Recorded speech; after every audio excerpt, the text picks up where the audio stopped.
Olá pessoas, tudo bem? Vamos dar continuidade à nossa série sobre os livros do Dostoiévski.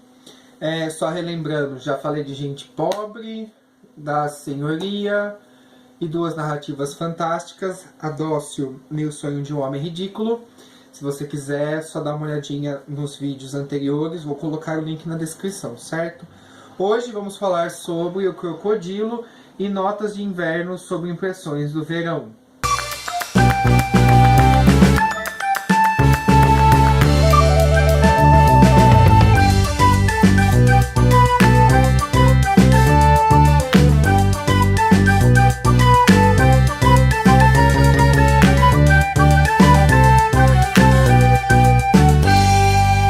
É um livro publicado em 1864... Não, calma aí.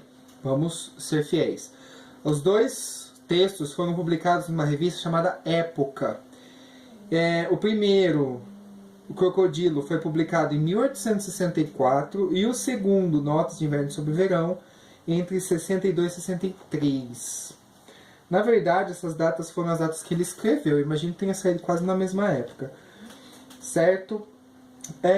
Esse foi, dos livros que eu li do Dostoiévski agora nas férias, esse foi o que eu menos gostei por conta da segunda parte. Notas de Inverno sobre Impressões de Verão é, de certa forma, um relato do Dostoiévski. Eu imagino que seja ele mesmo que esteja escrevendo, porque a gente não fica sabendo quem que é o narrador. Um relato sobre as suas impressões sobre o estrangeiro. O inverno, notas de inverno sobre o verão. Inverno é a Rússia, verão é a Europa Ocidental. Oriental, Rússia, Ocidental, o resto da Europa. E a gente vê que fica muito marcado, tanto nesta obra quanto nas demais, uma questão que o Boris Schneiderman, o tradutor destas duas obras aqui, comentou no prefácio deste livro.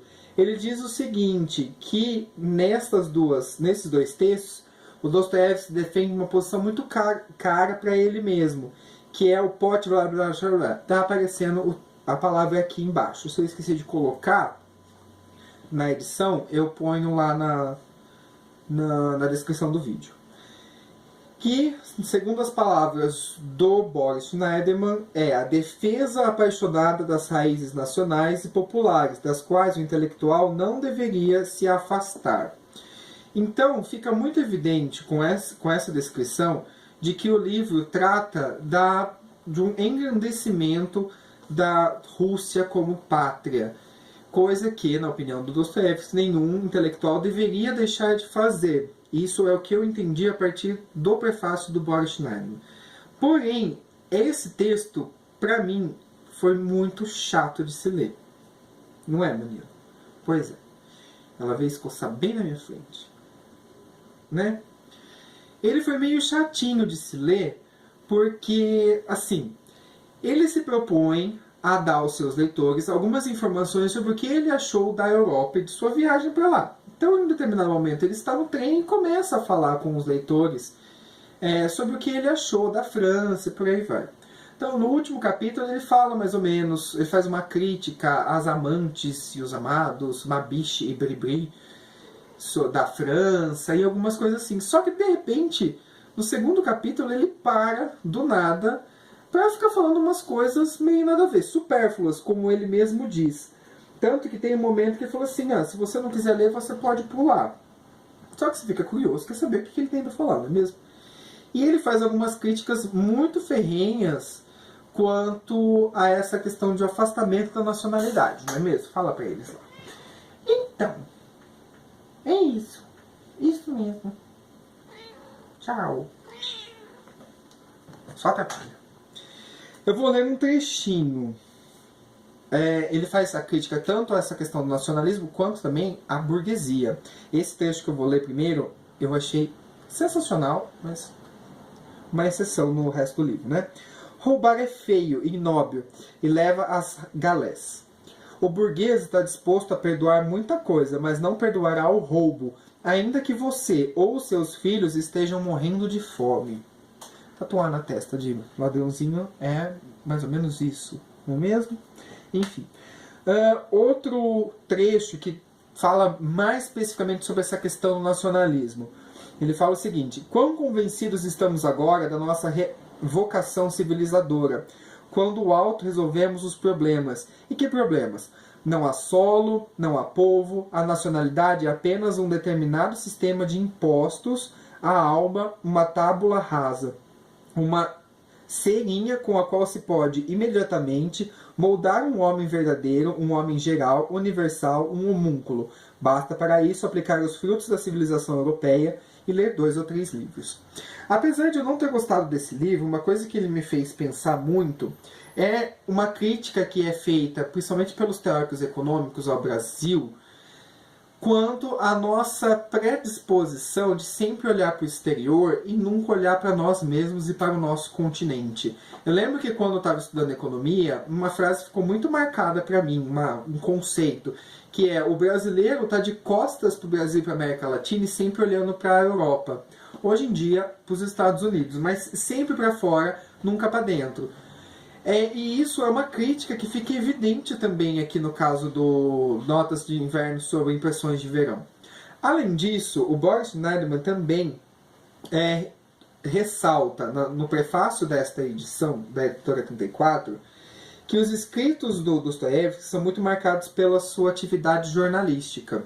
Mais para o final da sua vida, ele fundou uma revista e ele escrevia tudo na revista com a ajuda e o secretariado da sua segunda esposa.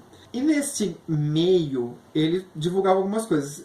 Eu já falei do Duas Narrativas Fantásticas no vídeo passado, e os 2 textos que tem neste livro aqui foram publicados nessa sua revista. Essa aqui, contudo, foi publicada na revista Época, que era do seu irmão, do Mikhail, se eu não me engano. Então, assim, é uma crítica ferrenha, mas eu achei que muito prolixo, fica falando e dando voltas, não sei o quê. Porém, se você gosta da Rússia e tem interesse maior sobre a cultura, a forma como eles enxergam o estrangeiro principalmente, é uma leitura muito útil e vale a pena ser feita para este caso, certo? Eu, como estava de curioso das obras do Dostoiévski, não gostei muito. Porém, o primeiro texto, O Crocodilo, que foi escrito em 1864, eu achei ele sensacional, embora essa novela esteja inacabada. Havia planos do Dostoiévski de fazer uma continuação, e o Boris Schneiderman, depois que você lê o livro, tem o conto, tem uma partezinha aqui que ele fala quais eram as possíveis continuações desse livro. Mas, indo ao que interessa, do que se trata. Um homem chamado Ivan Matvievich, acho que é isso, e sua esposa Helena Ivanovna, eles resolvem ir visitar um crocodilo que está sendo exposto numa galeria em sua cidade. A galeria é chamada Passagem. Tanto que um outro nome para o crocodilo é Um Acontecimento Extraordinário ou Passagem na Passagem. Então acontece o seguinte: eles vão até esse local, que é de um alemão estrangeiro, e visitam o crocodilo. Num determinado momento, esse Ivan é engolido pelo crocodilo. O narrador, que narra em primeira pessoa, descreve todo o acontecimento, se chama... Tem o nome dele aqui, mas eu esqueci. Esse narrador, ele começa a contar pra gente o que está acontecendo. E o homem, apesar de ser engolido pelo crocodilo, ele ainda consegue viver. E ele começa a viver no interior desse crocodilo. É interessante porque, assim, o crocodilo parece ser uma metáfora às empresas de capital estrangeiro que se instalam em outros países. Portanto, também dá para fazer um paralelo com a nossa economia, principalmente no seu período de formação, da formação do capitalismo brasileiro. Começo do século XX, finalzinho do século XVIII. Porque, em determinado momento, ele começa a questionar se ele deveria ficar lá dentro e o que aconteceria se eles matassem o crocodilo para poder tirar o Ivan. O que será que aconteceria? Isso surge algumas questões legais. Porque o crocodilo é do alemão e ele não quer abrir mão daquilo porque é uma fonte de renda para ele. Ele começou a receber visitas e cobrar por essas visitas para as pessoas verem o crocodilo. Agora, com um homem lá dentro, ele vai cobrar muito mais. Ele vai lucrar muito mais. Certo? Ai, não morde. Além disso, tem também um questionamento da burocracia da Rússia. E ele faz uma crítica forte a isso também. Porque o Ivan, que está lá dentro do crocodilo, quer continuar lá. Ele estava de férias, mas logo ele teria que voltar a trabalhar na sua repartição pública. E ele começa a convencer o narrador, pede para o narrador do conto, que ele vá até a repartição pública e convença o chefe a criar uma expedição exploratória para dentro do crocodilo.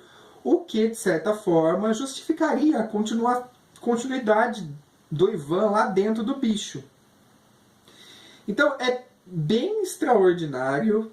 Seria quase uma narrativa fantástica, igual aquelas outras duas que eu fiz no vídeo passado? Eu acho que sim. Mas é interessante, porque se você olha com esse olhar da formação econômica do Brasil, por exemplo, se você tem acesso, você estudou economia, eu acho que dá para formar uns paralelos muito interessantes. Além disso, se a Manila me der licença, tem algumas partes aqui que são bem legais. Que mais? Cadê? Tem um momento em que a mulher do Ivan entra na história, a Helena. E esse Ivan ele começa a criar fantasias na cabeça dele lá dentro do crocodilo. Eu já falei para vocês que ele queria fazer uma expedição exploratória lá dentro, mas ele começa a pensar que naquele tempo que ele tem totalmente livre dentro do bicho, ele poderia começar a pensar sobre a vida e criar filosofias e ficar famoso com isso. E ele iria ensinar o sentido da vida para as pessoas de dentro do crocodilo, porque ele teria tempo para poder pensar nisso. Tá aí também uma crítica, de certa forma, ao capitalismo, será? Eu enxergo da seguinte forma: como a gente tem que trabalhar 24/7, muitas vezes, você não tem tempo para nada. A partir do momento que você entra dentro do crocodilo, se isola do mundo, você provavelmente vai ter tempo para pensar na vida, para pensar nos seus propósitos e por aí vai. Não é, mano? Ela está ronronando. Lembra um pouco, portanto, A Senhoria, um livro que eu já fiz a resenha aqui no canal, já fiz vídeo sobre ele, que é justamente essa pessoa que está excluída do mundo e se dedica à sua paixão, que é a ciência, a inteligência, como um crítico do livro falou. Veja um vídeo que vocês vão entender melhor, certo? De certa forma, portanto, o crocodilo parece que é uma coisa antes daquele da Senhoria. O Ordinov, o personagem de A Senhoria, está recluso no mundo e começa a sair desse mundinho recluso, e aí está o conflito do livro. Aqui, no entanto, o Ivan é do mundo, ele trabalha, ele tem esposa, ele tem os seus amigos, e ele passa por um momento recluso e começa a pensar sobre isso, que ele poderia fazer muito mais recluso e não trabalhando como a maioria das pessoas. Assim, o crocodilo é bem interessante, mas acaba do nada. Portanto, até porque é uma novela inacabada. Mas vale a pena ler, porque também, assim como Notas de Inverno sobre Impressões de Verão, dá uma certa noção dessa questão do nacionalismo do Dostoiévski. Nesse caso, porém, ele vai questionar as empresas e o capital estrangeiro, a relação do estrangeiro economicamente. É uma metáfora, um conto metafórico bem interessante para você também que gosta da Rússia e quer entender um pouco mais da cultura e a visão deles. Pelo menos a visão lá do século XIX, certo? Não dá para dizer que é até hoje assim. Tá bom? Este vídeo foi mais curto, embora nem tanto, porque eu só queria dizer o grosso das histórias. Eu não gostei da segunda, gostei bastante da primeira por conta dessa metáfora econômica. E no próximo vídeo voltaremos com o último livrinho pequenininho que eu estava aqui nas férias, que é Um Pequeno Herói. Esse daqui vai ser bem curto, mas eu vou fazer um vídeo separado, tá bom? Então é isso, gente. Tchau!